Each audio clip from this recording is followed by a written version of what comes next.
ఎవరు ఇప్పుడు ఇందాక ఎమ్మెల్యే గారితో నేను మాట్లాడాను. అంటే రెవెన్యూ డిపార్ట్మెంట్ ఊరుకోరు కదా అని అన్నారు.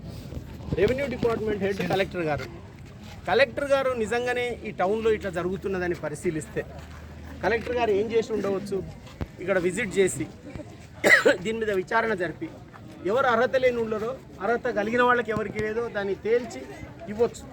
కట్టుకున్న వాళ్ళ దగ్గర వాళ్ళకి ఆ డబ్బు ఇప్పించేసి ఎవరికి అర్హత ఉందో వాళ్ళకి ఇల్లు ఇవ్వచ్చు. ప్రకృతిని ధ్వంసం చేయడం కదా, ఇల్లు కూలగొట్టడం అంటే ఇటుక ఇవన్నీ నాశనం అవుతాయి కదా, ప్రకృతిని ధ్వంసం చేయడం కదా.